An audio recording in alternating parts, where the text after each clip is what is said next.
Bonjour à tous et bienvenue sur Galaxy IA où on décortique donc l'IA sous toutes ses coutures slash neurones. Je ne vais pas faire la blague à chaque fois, mais elle me fait encore rire, donc tant que ça me fait rire, je la garde. Aujourd'hui, alors thématique passionnante puisque on va parler de d'AI influenceurs, de prise de parole en public, de comment se mettre en avant. Et donc, si vous faites un petit peu le tour, parce que j'ai fait une conférence il y a 2, 3 semaines sur les AI influenceurs, il y en a quand même pléthore qui ont jusqu'à, je pense, 7 millions d'abonnés, donc c'est quand même pas rien. Donc, je vous en cite en vrac quelques-uns, Michaela Souza, Ludo Maglou, Keke, qui est la poupée de la fille de Serena Williams, voilà, pour ceux qui évidemment ne la connaissent pas. Hatsune Miku, Good Advice Cupcakes, bon, ça dit tout hein, dans ce qu'il fait. FN Meka, qui a été interviewé, je vous invite à aller voir son interview, c'est quand même assez intéressant. Gugimon, Nobody Sausage, qui est voilà, une saucisse plutôt philosophe. Et Kizuna AI. Alors, c'est hyper intéressant parce qu'il faut savoir justement que certains de ces AI influenceurs ont posé avec ou ont pris des photos avec des personnes hyper connues qui remplissent des salles de concert de par le monde. Donc, c'est quand même hyper impressionnant de voir ce qu'ils sont capables de faire, de créer, et les communautés engagées. Donc, alors, c'est pas la thématique du jour, mais je trouve que l'info est passionnante. C'est qu'ils sont, peu importe le public qu'ils ont et l'audience qu'ils ont, en termes d'engagement, ils sont 3 fois plus élevés que pour les humains. Alors, c'est pas la thématique du jour, donc on va pas discuter engagement. Par contre, aujourd'hui, j'ai le grand plaisir, et c'est vraiment un bonheur parce que j'adore son énergie, c'est une top personne. Donc aujourd'hui, je reçois Marie Solis. Bonjour Marie. Bonjour, mais dis donc, une belle intro, ça me fait plaisir que ça te fasse plaisir. Ah mais oui, du fond du cœur, hein, je me réjouis, ça se voit à ma tête, hein, Je suis trop sincèrement. contente. Donc tu es animatrice et journaliste télé et tu es coach en prise de parole en public et média training, spécialisé un peu, bien que tu prennes les hommes aussi avec, enfin que tu prennes, que tu les coaches, tu es quand Je les même prends par la spécialisé main. plutôt. De quoi? Je les prends par la main, ouais. C'est ça, tu les prends par la main. Tu es quand même spécialisée femme entrepreneur et tu sors justement un programme qui s'appelle Pimp My Pitch, où là, on apprend vraiment à marquer les esprits et à pimper tout le bazar. Donc, T'as tout première compris. question. De quoi? T'as tout compris, c'est C'est exactement ça, ça. c'est ça. T'as vu? Et j'ai bien pitché le truc, hein. Tu vois? Et Pimp My Pitch, c'est pas facile à dire, tu l'as fait, mais easy. Ah, mais voilà, tu vois, voilà, on s'est entraîné. C'est ça. Donc, Marie, première question pour toi et ô combien importante, hein, parce que j'ai fait l'intro sur les AI Ouais. influenceurs. Finalement, quand on s'intéresse à la fois au speech, à la manière de parler, de s'exprimer, mais aussi finalement à ce qu'on raconte, à la présentation, etc., c'est quoi les gros points qui marquent les esprits et les cœurs? Ouais, en gros, tu veux savoir comment on fait pour impacter, pour avoir un pitch, un discours, peu importe, une prise de parole qui soit percutante, impactante. Déjà, une première chose, c'est que souvent, quand on prend la parole en public, on prend la parole en public parce qu'on a envie d'être aimé. On se dit, oh, pourvu que je sois aimé, pourvu que ça fonctionne. Et la première chose à savoir, c'est de se dire que ça, faut l'oublier. Quand on prend la parole en public, c'est pour être entendu, pour être écouté, mais surtout pour être retenu. En vrai, quand on prend la parole en public, c'est pour convaincre, pas pour être aimé. Donc la première chose à se dire, c'est, OK, le but, c'est de convaincre. Comment je vais faire pour convaincre? Il y a plein d'éléments. C'est vrai qu'une prise de parole en public, ça se travaille. Déjà, c'est la première chose à se dire. Faut qu'elle soit impactante, il faut qu'elle soit travaillée. Travailler, ça veut dire qu'elle soit structurée, qu'il y ait une structure qui soit solide.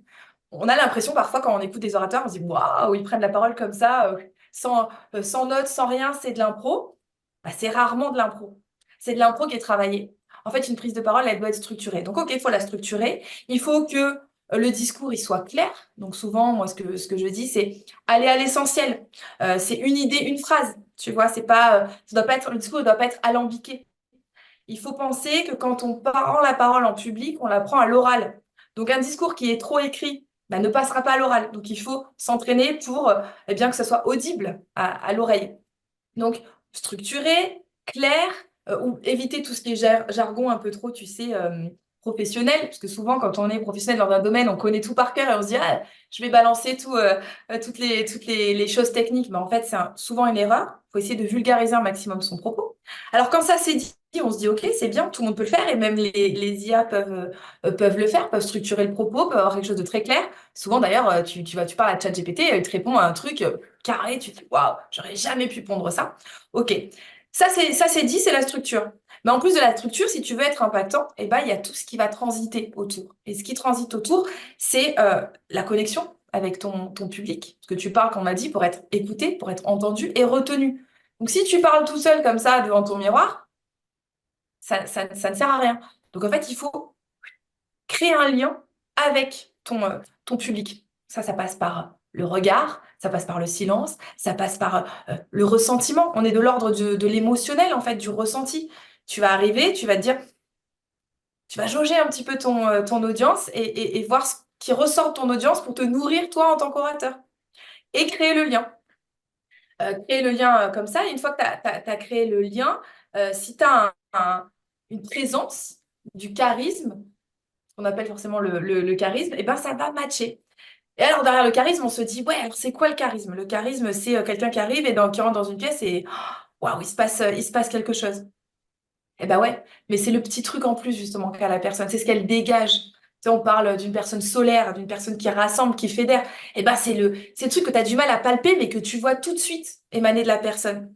Et ça, on l'a tous, plus ou moins, mais on l'a tous. Donc un discours percutant et impactant, j'allais dire, c'est un discours où toi, tu vas donner de ta personne, en fait, donner de ta personnalité. On parle d'authenticité, tu sais, on entend souvent, il faut être authentique pour avoir un discours qui est percutant.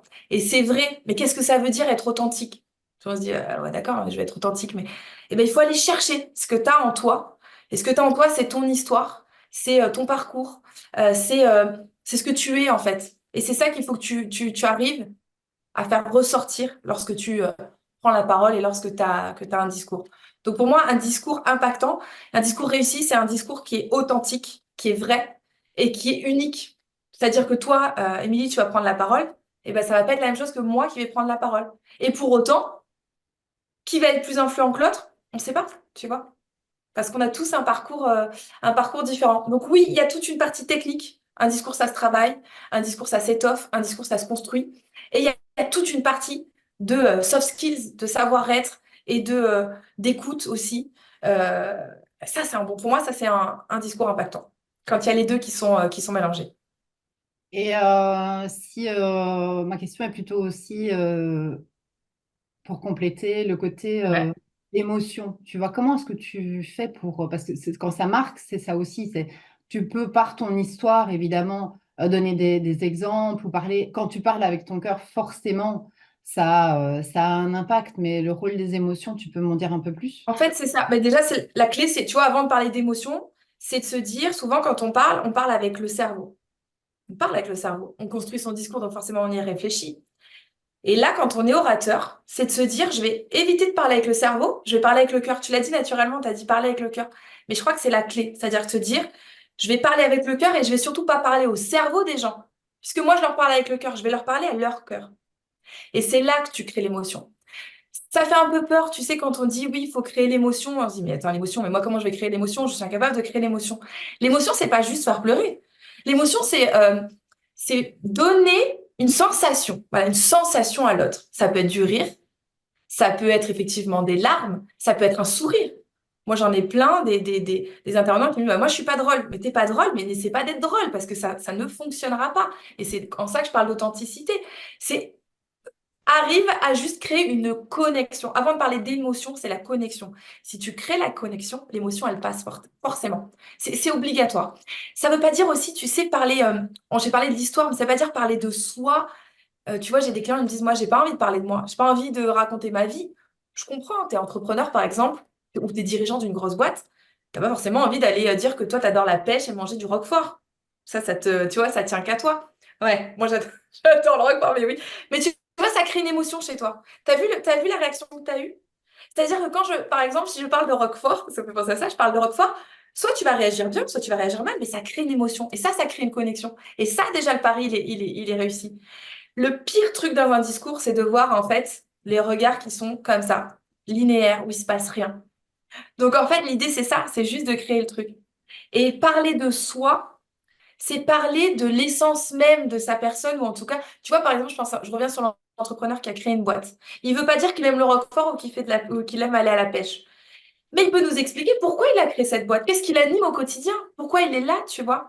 Et c'est ça, en fait, quand tu dis comment on fait pour parler de soi ou parler de son histoire, c'est ça.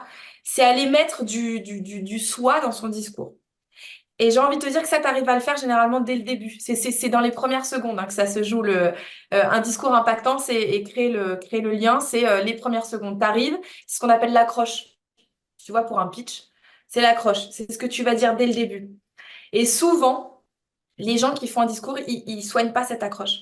Tu sais, ils sont là, déjà, ils n'arrivent pas à prendre leur place d'orateur. Tu sais, bonjour, on s'excuse un peu d'être là, mais déjà, quand tu prends ta place d'orateur, que tu regardes les gens dans les yeux, et ça peut se faire aussi à distance, tu vois, on se regarde, on prend un petit temps, et là, on balance un truc un peu percutant. Mon conseil, c'est vraiment une phrase d'accroche un peu percutante. Souvent, je dis, c'est soit un chiffre, tu vois, dans ta thématique de ton discours. Tu vois, toi, par exemple, ça pourrait être, tu vas parler du nombre d'abonnés que pouvaient avoir les IA, les influenceurs. Est-ce que vous savez que les influenceurs, des IA, donc qui n'existent pas, et qui arrivent à rassembler plus de 3 millions de personnes sur les réseaux sociaux? Boum! Tu vois, c'est un truc, waouh! Et Mm. déjà, ça plante le décor. Donc, en fait, c'est se servir d'un chiffre, d'une histoire, d'une anecdote. Avant d'arriver ici, vous savez ce qui m'est arrivé? J'étais dans le métro, il s'est passé ça. J'ai vu quelqu'un sortir en courant. Tu sais, des trucs voilà, qui font un peu la différence. C'est en ça que tu arrives après je trouve, à créer vraiment ce lien. Ok. Comme on est beaucoup en digital et voilà, on plante le décor voilà, de ce qui est important. Il y a aussi enfin, cet aspect, et je pense qu'il y a pas mal de gens qui n'osent pas forcément passer devant la vidéo, qui sont pas à l'aise avec la vidéo. Et c'est vrai que ce que tu dis, en fait, alors c'est chouette quand tu as un public en face de toi. Ouais. Comment tu fais quand tu es face Quand t'as ta vidéo, c'est-à-dire ta petite tête personnelle, quoi? qui forcément Hmm. rigole à tes propres blagues puisque bah, c'est tes Ouais, blagues. Donc heureusement, elles te font rire. Mais sinon, tu vois, dans ce que tu donnes comme exemple, c'est comment tu hyper fais, dur. C'est hyper dur, je suis d'accord. On est dans l'ère du digital, on est tous derrière nos écrans. Regarde, encore là, on est toutes les deux à distance. C'est génial parce que ça veut dire qu'on peut parler à des gens à qui on n'aurait jamais pensé parler. Et en fait, c'est vrai que c'est beaucoup plus dur quand tu es à distance de créer ce lien. Je suis d'accord, quand tu es face à un public, tu le regardes dans les yeux, tu arrives à créer le lien. À distance, déjà, il y a peut-être des règles. Quand on fait une conférence, quand on fait une visio, on peut demander aux gens qui sont là tu vois, tu fais un webinaire, une conférence, déjà de se connecter et de mettre leur écran. Parce que combien de fois on voit des petites vignettes noires, tu vois, avec des photos, et pour créer le lien, bah, c'est compliqué. Mais moi, je dis tout le temps, l'autodérision à mort, tu vois. C'est dire, OK, c'est ta première fois que tu prends la parole en visio, c'est d'arriver et dire ouais, bon, bonjour tout le monde. Alors, déjà, sachez que c'est la première fois que je suis en visio. Il y a toute la technique à gérer parce qu'il y a aussi le côté technique, tu vois. Donc, c'est déjà dédramatiser le truc, tu vois. Si déjà on arrive à dédramatiser le truc, à dire bon, ok, là on est 30, on est 300, on est 2, peu importe. Mais voilà, je suis derrière mon écran, sache que c'est la première fois que je fais ça. Je vais déjà régler toute la technique pour que tout soit OK et après on peut commencer. Alors déjà le fait, tu vois, de dédramatiser ça, de dire OK, c'est bon, je suis pas un pro de la prise de parole et on y va. Donc ça fonctionne. Moi je trouve dédramatiser. Il y a, vous voyez, t'as l'écran. Moi là je regarde toi, mais je regarde mon écran. Donc je me vois, je te vois. Donc déjà c'est dur parce qu'on se voit. Donc il faut essayer autant que faire se peut, de se détacher de son image, qui c'est terrible parce que on est là, on a envie de se regarder, on dit oh purée, tu vois là mes cheveux, ça va pas. Là ce que je dis, ça va pas. je Donc rebondis essayez sur de ce que regarder tu dis. plutôt l'autre. Ouais, je rebondis sur ce que tu dis, juste pour te dire que ma question, c'était aussi quand tu enregistres seul, en fait. Hein. Parce que finalement, tu vois, quand tu as une chaîne YouTube, Insta ou autre chose, c'est vraiment toi face caméra. Tu vois, donc si tu C'est peux ça. tu vois, l'inclure dans ta Ouais, réponse. mais ça c'est très dur. Je suis d'accord que le regard, il est très dur. Le regard sur soi, on ne voit en plus on ne voit que ce qui va pas, tu vois. Donc on se dit mais c'est pas possible. J'ai cette tête, je parle comme ça, j'ai une gestuelle. Moi je parle beaucoup avec les mains. Enfin il y a plein de trucs, c'est terrible. Donc c'est très dur d'avoir ce recul. Moi ce que je conseille, premièrement, c'est d'en faire plusieurs pour commencer à se dire ok, bon j'ai cette image, c'est dur, je peux pas me blairer, mais tant pis, de toute façon je suis comme ça. Donc je vais essayer encore et encore. Et quand vous faites votre vidéo, tu vois ce que j'allais te dire, soit on peut se regarder soi, là je me regarde moi, ou là je te regarde toi. Mais là, je sais pas si tu vois une différence, mais je regarde la caméra en haut, tu vois, je regarde le petit bouton. Ouais. Ah, si vous faites ça déjà, Vous n'êtes plus en train de vous parler, vous êtes en train de parler à une énième personne. C'est assez difficile au début. Et moi, je suis animatrice télé, donc je suis habituée à regarder une caméra. Je peux vous dire qu'au début, quand tu regardes une caméra, tu es en panique. Pourtant, il n'y a personne derrière. Mais tu te dis, ah mon Dieu, c'est le fait, tu vois, de regarder un œil extérieur. Et après, en fait, ça aide. Donc, peut-être le petit conseil pour prendre la distance avec son image, c'est d'essayer de pas se regarder. Donc, de regarder la caméra, le petit bouton. Et déjà, tu vois, tu te vois, mais tu te vois un peu de loin. Tu vois, c'est déjà différent. Donc, si c'est déjà ça, ça peut aider, c'est cool. Et vraiment, c'est en pratiquant, en pratiquant, en pratiquant. Tu fais une vidéo, tu dis c'est cata. Tu fais une deuxième vidéo, tu dis c'est cata. Tu fais une troisième vidéo, tu dis bon, de toute façon. Et puis plus t'en fais et plus t'arrives à prendre de la distance. Donc vraiment, essayez de regarder cet écran-là. Un conseil aussi, c'est le cadre, tu vois. C'est bien d'avoir les mains pour être impactant. On parle de l'impact, hein. Mais les mains, il faut qu'ils soient un peu dans le cadre. C'est-à-dire que si t'es que comme ça tout le long, coucou. Non mais tu vois, ça aide un peu. Coucou, je suis là. Mais tu vois, c'est comme sur un plateau télé, t'as les bras quand les gens qui mettent les bras Oh là là. sous le desk, et ben ça coupe. Alors que les mains, tu sais, tout le temps, on te dit, ça c'est pareil, moi j'ai entendu ça toute ma vie, arrête de parler avec tes mains. Quand tu parles, quand tu prends la parole, faut tenir les mains comme ça. Les politiques, on les voit, oui, ils font ça, mais ils font des gestes, tu vois. Alors soit alors après, la gestuelle, c'est tout un truc, mais soit tu te tiens les mains, soit tu parles avec les mains, mais tes mains, en fait, c'est le prolongement de tes bras. Donc en vrai, elles sont là, donc ça sert à rien d'essayer de les couper. Donc si vous avez un cadre où on voit vos mains, c'est quand même mieux. Pas tout le temps, mais tu vois, de temps en temps, ça appuie le propos. Et ça aussi, ça impacte plus. On s'est rendu compte, il y a eu des études qui ont été faites. On a filmé des gens où on voyait pas du tout leurs mains et avec le même discours et des gens où on voyait leurs mains. Et en fait, il y a plus d'impact et on arrive plus à se projeter quand quelqu'un. Alors, ça veut pas dire qu'il faut rajouter des mains. En fait, il faut être juste naturel, quoi. Voilà. Je peux peut-être Donc ça peut être le partager, petit conseil. je peux peut-être partager deux choses que moi j'utilise quand je fais des Ouais, vidéos. Un, c'est quand je l'allume, je la coupe pas. Donc je la fais en une en one prise. shot.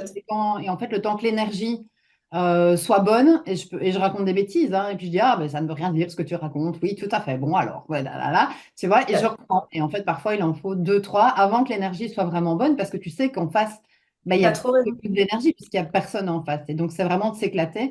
Et je pense podcast, c'est pareil. Alors, pour ceux qui enregistrent des podcasts, j'ai Ouais. essayé plusieurs techniques. Et en fait, comme je réfléchis, je bouge en même temps, tu vois, que je parle, en fait, ça s'entend au son. Et donc, même mes podcasts, je les fais en mode vidéo et je n'extrais que le son après. Et donc, c'est vraiment des trucs, apprenez à vous connaître et apprenez à savoir ce qui, idem, poser le regard. Je me rends compte, j'ai déjà fait des podcasts où, tu vois, c'était pas justement face caméra. Et comme j'ai l'habitude face caméra, ben, du coup, je suis là avec mon téléphone et puis je regarde et puis je Je suis réfléchis. pas regardée. Et en fait, et même mes idées ne viennent pas clairement, si tant est qu'elles soient claires au demeurant, quand je suis, tu vois, quand je suis avec mon micro. Donc, c'est vraiment apprendre à se connaître et à savoir avec quoi on est le Exactement. plus à l'aise, quoi. Et tu vois aussi, il y a un autre truc. Alors ça, je trouve que tu as raison. Et sur l'idée tu sais, du one shot et t'essaies de faire en fait dans les conditions du direct. En fait, c'est ça. Et moi, je le dis souvent dans les émissions, même quand je suis pas en direct, on tourne dans les conditions du direct parce que l'énergie, l'impulsion que ça donne, elle est différente que quand tu sais que tu peux reprendre 15 fois. Et ce que tu as dit, c'est hyper important quand tu dis je coupe pas je coupe pas l'écran, je continue. Tu vois, moi, ça m'est arrivé plusieurs fois de faire des vidéos et je commence, je dis ouais, merde, t'as l'impression que tu commences, voilà, t'as ta phrase de début, tu dis non, ça va pas. Et t'arrêtes, tu fais et tu reprends. Et en fait, ça, tu le fais 20 fois parce qu'en fait, tu n'arrives pas à trouver le bon rythme. Alors que si tu te dis, vas-y, j'arrête pas, je continue à tourner, quitte à reprendre la phrase, mais je continue à tourner, ça donne une autre impulsion. Ça, je te l'accorde. Et il y a peut-être encore un autre truc aussi, c'est de se dire, essayer de trouver la position dans laquelle on est le mieux. Là, on est assise. Et tu vois, souvent, moi, quand je prends la parole, j'aime bien être debout. Mm. Et si vous êtes plus à l'aise debout, mais vous empêchez pas de vous mettre debout.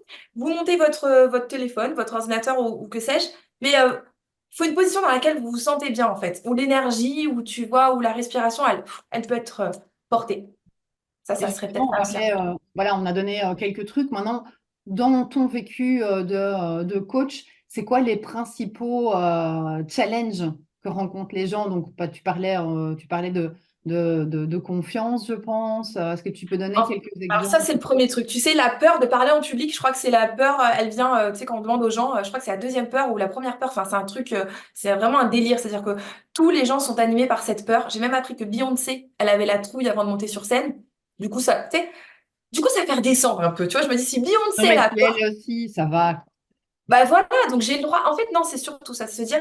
Alors là, ça, c'est le premier truc, c'est la peur. Tout le monde a peur. Et quand on se dit, OK, j'ai peur, c'est normal, mais cette peur, je vais transformer ce trac en boost, et ça va le faire. Et franchement, ça existe vraiment. C'est-à-dire que moi aussi, j'ai peur de prendre la parole en public, et pourtant, c'est mon métier. Mais je me dis, OK, t'as peur, t'as les mains moites, c'est normal, t'as les oreilles qui deviennent toutes rouges, t'as les plaques qui viennent là, ta bouche, ta langue, elle triple, elle quadruple, c'est horrible. T'as la bouche patate. Non, mais c'est horrible. Le trac, la peur, c'est une sensation terrible. Mais quand tu sais que c'est normal, bon, bah, du coup, tu te dis, OK, OK, OK. Alors, comment je peux faire pour lutter contre cette peur? Moi, mon grand truc, c'est l'enthousiasme. Je me dis, quand tu as peur de prendre la parole en public, et ça, je me le fais tout le temps, tu te dis, même si tu as 1000 personnes devant toi, même si tu sais que tu as ton audience derrière, tu dis, je suis contente d'être là, je suis contente d'être là, je suis contente d'être là. Et tu te le dis, et tu convaincs ton cerveau que tu es content d'être là. Et ton cerveau, il se dit, OK, je suis content d'être là. OK, j'ai un peu peur. Ouais, je sens les mains moites, mais je suis content. Et là, déjà, ça fait redescendre le truc. Ça, c'est le premier frein que j'ai ou le premier défi quand je suis avec mes clientes et mes clients. Deuxième truc, c'est que souvent, effectivement, elles manquent de confiance. La peur, c'est la peur de parler, mais c'est souvent la peur du regard des autres. Ça, c'est terrible. On se dit, oh, mais je vais pas être assez bonne, je suis pas assez ceci, je suis trop cela. Ça, c'est terrible. Donc, il faut arriver à se détacher de ça. C'est pas évident. Mais quand on sait que du coup, on prend la parole pour convaincre et pas pour être aimé, déjà, pareil, ça enlève un peu les barrières. Là, les femmes, elles ont des trucs de cheville au corps comme, allez, c'est quoi le syndrome de l'imposteur? Ça, c'est terrible. Qui suis-je pour prendre la parole sur ce sujet? Bah, t'es juste quelqu'un qui le vit au quotidien. Donc, on a tous quelque chose à dire sur tout, en fait. Donc déjà, voilà, ça, c'est terrible. Mais j'en ai beaucoup qui se disent, mais pourquoi moi, je prendrais la parole là-dessus? Et parce que ce que tu dis, c'est hyper intéressant, en fait, tout simplement. Euh, Il y a ça, il y a la peur, tu sais, je te parlais tout à l'heure je sais pas, moi je vois des dirigeants qui ne veulent pas rentrer dans l'intimité, tu vois, parler d'eux. Ça m'arrive souvent aussi. Et donc c'est là que je leur dis, en fait, on n'a pas besoin de savoir tout de toi, Michel, ou de toi, Micheline, mais l'essence même, donne-nous de ta perso, en fait, de ta personnalité, pas forcément de ta vie, mais de ta perso, pour faire la différence. Qu'est-ce que j'ai comme ah oui, les défis que j'ai aussi, ça revient sur l'IA, du coup, puisque c'est notre thématique. Les gens, ils ont peur de pas être parfaits. Les gens, ils ont peur de leur imperfection, de leur aspérité. Là où l'IA, effectivement, je pense que une influenceuse IA, elle va être parfaite. Elle va être là, le discours, il va être nickel. Son apparence va être sublime. Tout va être formidable. Et les gens, moi, que je vois, les humains que j'accompagne, ils ont peur. Ils se disent, ils apprennent un discours par cœur parce qu'ils veulent pas se planter. Ils veulent être parfaits dans leur domaine. Et en fait, c'est la grosse erreur. Parce que ce que l'IA n'aura jamais, c'est cette imperfection. C'est le fait de se planter. C'est le fait d'avoir des aspérités. Mais qu'est-ce qui nous plaît dans un discours quand on voit quelqu'un, moi je sais pas toi, et je sais pas vous, mais quand je vois quelqu'un qui m'inspire, vraiment ce mot, tu vois, d'inspirer, donc d'être impactant, c'est que je me dis, waouh, elle est géniale, j'aimerais être comme elle. J'aimerais être comme elle. Mais ça, c'est sur des gens qui ont des failles aussi, qui ont vécu des choses et qui se sont relevés, qui ont de la résilience. Et tu te dis, waouh, ce parcours, quoi. Est-ce que l'IA va pouvoir te donner cette émotion-là? Je suis pas sûre. Et moi, ce que j'aime, c'est de me dire que tu peux avoir peur de pas être parfaite. Tu vas faire une intervention, elle va pas être terrible. Tu vas la refaire, elle sera peut-être un peu mieux. Mais surtout, sur le même sujet, tu vois, on devrait refaire, si on refait cette interview, elle sera jamais pareille. Et ça, c'est génial. C'est génial de se dire, ça sera jamais pareil. Et nous, les humains, on a la chance de se dire, on ne sera jamais linéaire, quoi. Donc ça c'est top. Et c'est une des peurs. Tu vois, apprendre un discours par cœur, par exemple, ça je le vois tout le temps. Mais plein me disent, non, mais c'est bon, j'ai mon discours, je connais par cœur. Oh, tu connais par cœur? Non, non, non, non. Faut pas que tu connaisses par cœur. Faut que tu connaisses ton sujet. Faut que tu saches de quoi tu vas parler. Il faut qu'on structure ton propos. Tu auras une intro, je te dis, une intro qui va claquer, une accroche qui va claquer. Tu auras travaillé ton discours, donc tu sais où tu vas. Tu auras travaillé ta conclusion, ton appel à l'action, le call to action dont on parle tout le temps. Parce que c'est ça aussi un discours impactant, c'est un discours où à la fin on sait où on va, où tu dis vraiment à ton public ce que tu attends de lui. Tu vois, derrière, hop, tu clôtures le truc. Mais entre-temps, bah, il y aura beaucoup de toi. Il y aura un peu d'impro, il y aura de ta personnalité, de ton authenticité, et il y aura peut-être des petites failles, des petites erreurs. Moi, je le vois en animation. J'ai des animatrices et des animateurs, il faut que tout soit parfait, il y a un prompteur, c'est OK, c'est cool. Moi, il m'arrive de bugger de fourcher sur des mots. Et pas pour autant que j'y allais, on retourne. Bah, je suis comme ça. Alors, ça demande un recul suffisant, mais je vais dire, putain, on est des humains, quoi. On est des humains et donc parfois on fait des erreurs. La phrase qui m'a permis en tout cas, de tout débloquer ou quand je bug sur certaines choses. Mais ma première vidéo, j'ai cru que j'allais mourir devant la caméra, alors que c'était pas du tout en direct. En fait, je pouvais faire autant de reprises, mais c'était la caméra, tu vois, avec toutes les peurs que tu viens d'énoncer derrière. Mm.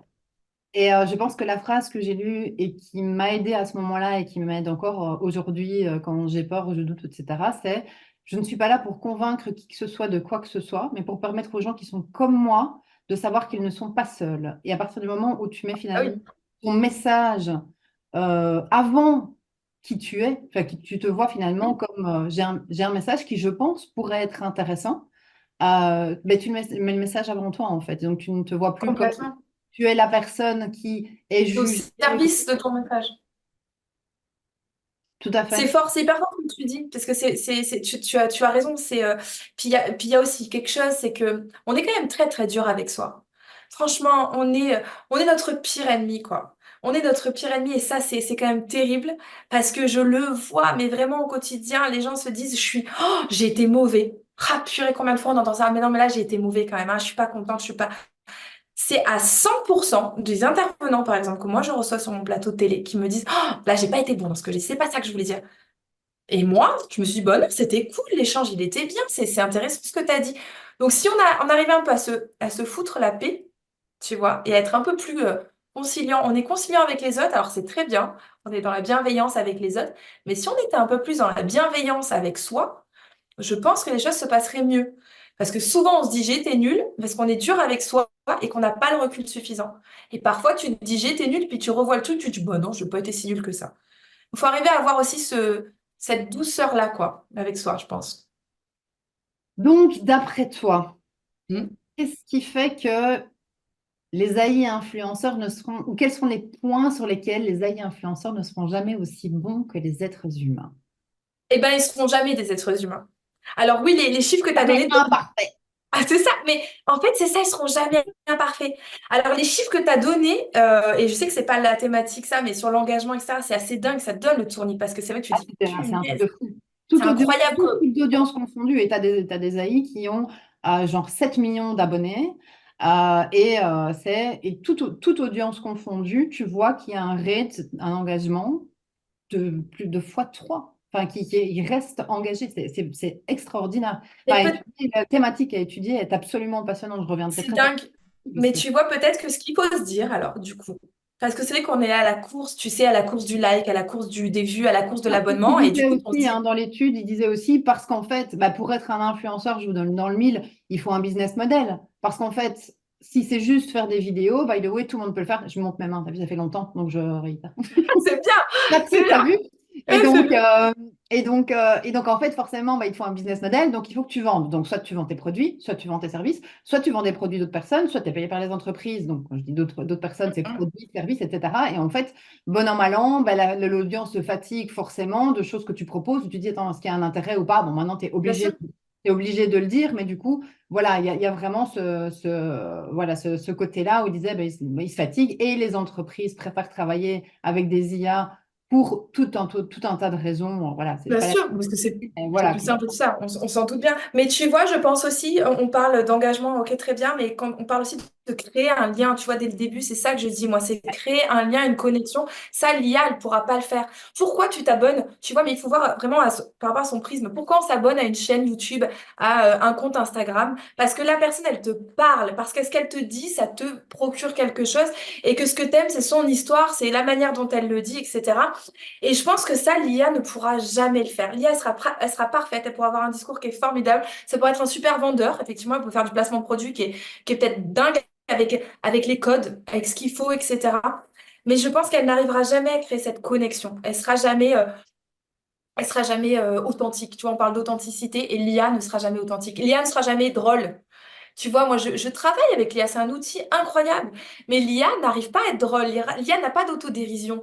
L'IA ne peut pas faire ça, tu vois. Il y a des nuances que l'IA n'a pas. Alors peut-être qu'un jour elle l'aura, mais Oui, je ce qui pense que nous c'est fait un peu. battre le cœur, l'émotion, elle l'a pas, tu vois. Et c'est ça notre force, donc il faut continuer à se battre là-dessus et à se dire, ouais, j'ai des aspérités, c'est ça qui fait ma grande force. J'ai parlé de charisme au début, j'ai parlé d'aura, de personnes solaires.